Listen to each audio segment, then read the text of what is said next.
Very very welcome to all साथियों। Exam fighter number 1 पर आप सभी का हार्दिक स्वागत है।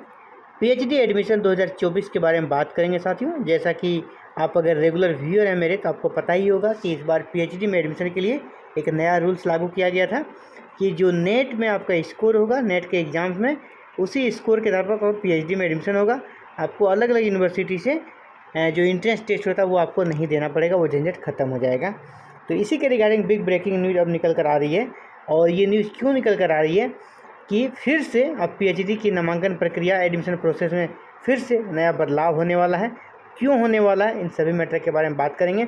इससे पहले आप अवगत हैं कि एनटीए आज के डेट में अभी कह सकते हैं टॉप ट्रेंडिंग संस्थान बना हुआ है। क्यों? अच्छे कामों के लिए नहीं, अपने ख़राब कामों के लिए। इसके कारण एनटीए अभी बदनाम हो चुका है पूरे भारत में। चाहे वो नीट का एग्ज़ाम हो, चाहे उसे नेट का एग्ज़ाम कैंसिल करना हो, फिर सीबीआई का ये कहना पेपर लीक तो हुआ ही नहीं था।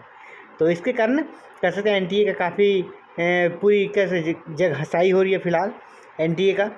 और इसका साइड इफेक्ट दिखना शुरू, जब इंसान कहते हैं ना, इंसान या कुछ संस्था कमज़ोर हो जाती है ना, तो फिर उनके खिलाफ आवाज़ें उठने शुरू हो जाती है। जी हाँ, इनके खिलाफ आवाज़ें उठने शुरू हुई है कि एनटीए को कह सकते डिजॉल्व किया जाए, एनटीए को ख़त्म कर दिया जाए।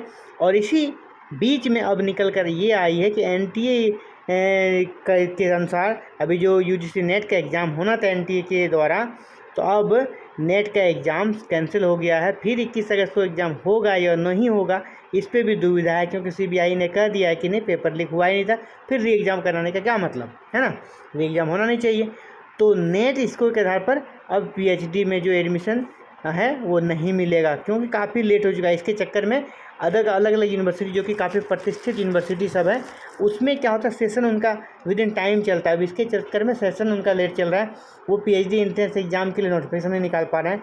इसके कारण उसके रिसर्च के क्षेत्र में उनका जो है ग्राफ वो काफ़ी लो जाने का उनको डर सता रहा है। और पूरा वर्ल्ड रैंकिंग जो होता है ना, उसमें भी वो पीछे रह सकता है। यही डर बड़े बड़े यूनिवर्सिटी को सता रहा है। इसीलिए फिर से नियम में बदलाव हो रहा है। जी हाँ, अब आपको पीएचडी में प्रवेश परीक्षा के लिए जो पहले एग्ज़ाम देते थे, वैसा ही एग्ज़ाम आपको फिर से देखने को मिलेगा, क्योंकि एनटीए पर सवाल उठ रहा है।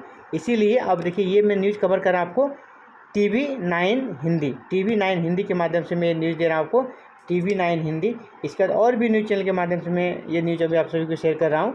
तो यहाँ पर देखिए, एनटीए से उठ रहा जेएनयू का भरोसा, ले रहा है ये बड़ा फैसला। जेएनयू अभी जैसे बड़ी यूनिवर्सिटी है, इंडिया की प्रतिष्ठित यूनिवर्सिटी है, नंबर 1 यूनिवर्सिटी है।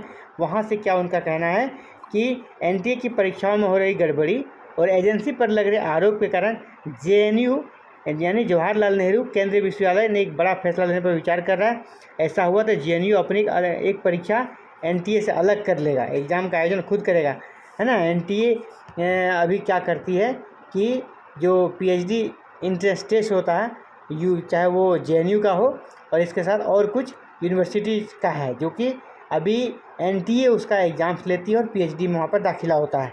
अब उसको लेकर बड़ा फैसला लेने जा रहा है जेएनयू कि वो खुद ही एग्ज़ाम लेगा, जैसा पहले हुआ करता था। क्यों? क्योंकि देखिए, अभी एनटीए एक के बाद एक विवादों में फंसता जा रहा है। अभी पहले नीट का विवाद हुआ, और इसके बाद अब देखिए, अभी हाल ही में CUET UG, अभी CUET UG जो कि जूनियर बच्चों का एग्ज़ाम्स हुआ था, वहाँ की जो आंसर की जारी की है ना अभी, उसमें आधे से ज़्यादा गलत है। उसमें ना आधे से ज़्यादा आंसर इनका गलत है, इसीलिए आंसर की में ये भारी गड़बड़ी है। इसके अलावा यहाँ पर ये भी कहा जा रहा है कि अभी यूजीसी नेट के एग्ज़ाम्स को कैंसिल किया है, और फिर से जो ये एग्ज़ाम का जो उन्होंने डेट दिया, उस डेट को एग्ज़ाम्स भी नहीं होगा। यानी बहुत ही कन्फ्यूजन की स्थिति में भी पहुंच गया है एनटीए। तो इसलिए अब जेएनयू क्या करने वाला है कि उसका एग्ज़ाम्स इंट्रेंस एग्ज़ाम नहीं होने के कारण रिसर्च का क्षेत्र जो उनका प्रभावित हो रहा है। रिसर्च में ये सारी संस्थाएं, जेएनयू वगैरह हो गए, जो यूनिवर्सिटी बहुत आगे रहती है, इसीलिए जो वर्ल्ड रैंकिंग होता है, अच्छा पोजीशन मिलता है इन लोगों को। अब इनका वो लग रहा है कि नहीं, इसके कारण मेरी भी जो इमेज है वो ख़राब हो सकती है। तो इसीलिए इन्होंने क्या करने का निर्णय लिया है, कमेटी बनाई है, शिक्षकों की कमेटी बनाई है, स्कॉलर की कमेटी बनाई है, और विचार विमर्श कर रही है कि जेएनयू अपना पीएचडी एंट्रेंस एग्ज़ाम खुद कराएगा, जैसा पहले कराता था वैसा खुद कराएगा, क्योंकि एनटीए पे अभी भरोसा नहीं रहा। हालांकि जेएनयू जो है पहले ऐसा कर रहा था, इसके बीच में क्या था, अभी एनटीए इसका एग्जाम आयोजन करा रहा था पीएचडी एंट्रेंस का। एनटीए इसके अलावे कुछ यूनिवर्सिटीज़ हैं, बड़े बड़े यूनिवर्सिटी की दिल्ली यूनिवर्सिटी में भी अगर आपको पीएचडी में एंट्री लेना था, एडमिशन लेना था, तो एनटीए के माध्यम से उसका एग्ज़ाम होता था, चाहे वो बीएचयू हो या फिर बीबीएयू हो या फिर जेएनयू। ये 4 जो बड़े बड़े इंडिया की यूनिवर्सिटीज़ हैं, इसमें अगर पीएचडी में दाखिला आपको लेना होता था, इसका एग्ज़ाम तो एंट्रेंस टेस्ट एनटीए ले रहा था ना, एनटीए ले रहा था। तो अब एनटीए इसका एग्ज़ाम नहीं लेता और एनटीए ही से ही एग्ज़ाम होने वाला जो यूजीसी नेट का एग्ज़ाम है, जो एनटीए ही कंडक्ट कराती है, उसके स्कोर के आधार पर अब एडमिशन होना था। हालांकि ये भी एनटीए के माध्यम से ही होना था, यूजीसी नेट वाला स्कोर के आधार पर वो भी एनटीए के माध्यम से होना था, लेकिन जो पर्टिकुलर एनटीए एग्ज़ाम जो लेता था पीएचडी एंट्रेंस का, वो तो बंद हो ही गया था। लेकिन अब वो भी नहीं करना चाह रहा है जेएनयू ने स्टार्ट किया। इसके बाद आपको देखिएगा डीयू से आवाज़ उठेगा, बीएचयू से उठेगा, वो भी अब एनटीए से अपने यूनिवर्सिटी के लिए पीएचडी एंट्रेंस एग्ज़ाम का आयोजन नहीं कराने का मन कर सकते बना रहे होंगे। और जेएनयू ने तो बना लिया है, इसके लिए उन्होंने अलग से कमेटी भी बना ली है। और पिछले बार इस यूनिवर्सिटी से जो 4 यूनिवर्सिटी है, इसमें एडमिशन के लिए एनटीए के द्वारा एग्ज़ाम्स लिया गया था। पीएचडी एंट्रेंस एग्ज़ाम कब 26 से 31 अक्टूबर तक लिया गया था और पिछला एग्ज़ाम अच्छा रहा था। लेकिन अभी फ़िलहाल एनटीए पर भरोसा कर सकते लोग नहीं कर रहे। अभी की जनसत्ता के माध्यम से ये TV19 के बारे में जनसत्ता का न्यूज़ कवर कर रहा हूँ, यहाँ भी इस खबर को प्रमुखता से छापा है। एनटीए से जुदा हो सकती है जेएनयू की राह, पीएचडी में दाखिले के लिए अलग से होगा इंट्रेंस। यानी जेएनयू जो कि अभी नंबर 1 यूनिवर्सिटी है इंडिया की, वो जब अपने रास्ते को अलग कर चुकी है, तो इसको देखते हुए और भी यूनिवर्सिटी इस दिशा में आगे बढ़ेगी।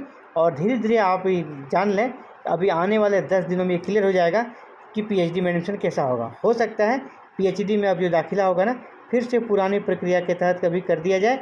अलग अलग यूनिवर्सिटी जैसे एंट्रेंस एग्ज़ाम लेती थी, वैसे ही पेट पीएचडी एंट्रेंस टेस्ट वो ले, या कहीं के पैट भी कहा जाता है, पीएचडी एडमिशन टेस्ट ले। इसके माध्यम से फिर से आपका पीएचडी में एडमिशन होगा। क्योंकि नेट के चक्कर में क्या होता है, जैसे नेट अभी कैंसिल हो गया, फिर अगला नेट कब होगा या नहीं, तो पूरे 1 साल जो है ना, 1 साल चला जाता है, 1 ईयर बच्चे का चला जाता है। उसमें क्या होता है, अगर यूनिवर्सिटी वाइज एग्ज़ाम्स होता है, अगर इस यूनिवर्सिटी में उसका नामांकन नहीं हुआ तो दूसरे यूनिवर्सिटी में, दूसरे में नहीं तीसरे में, वो कहीं ना कहीं एडमिशन ले लेते हैं। अब है कि एक ही बार में अब नेट का रिजल्ट का वेट किया जा रहा है और बच्चे बैठे हुए हैं, एडमिशन नहीं ले पा रहे हैं, यूनिवर्सिटी एग्ज़ाम नहीं ले पा रही है नए रूल्स के कारण। इसके कारण अब ये प्रक्रिया लग रहा है कि फिर से अपने पुराने स्थिति में जा रही है, जहाँ पर आप पेट के माध्यम से पीएचडी में एडमिशन पाते थे, फिर वही होगा। अब यूजीसी नेट स्कोर के आधार पर एडमिशन नहीं होगा, अब यही रूल्स आप सभी के लिए होने वाला है। तो ये बिग अपडेट था साथियों आप सभी के लिए। Thank you very much for watching this video and connecting with exam fighter number 1। साथियों, आप भी चाहते हैं कि हायर एजुकेशन में अपना कैरियर और हायर एजुकेशन से जुड़ी हर छोटी बड़ी अपडेट्स आपको विद इन टाइम मिलते रहे, तो आप हमारे साथ जुड़ सकते हैं। हमारे साथ जुड़कर इन सारी सुविधाओं का लाभ ले सकते हैं। हमारे साथ जुड़ने के साथ में छोटा सा काम करें, चैनल को सब्सक्राइब करें, बेल आइकन को प्रेस करके ऑल बटन को क्लिक कर लें। Thank you very much for watching this video and connecting with exam fighter number 1।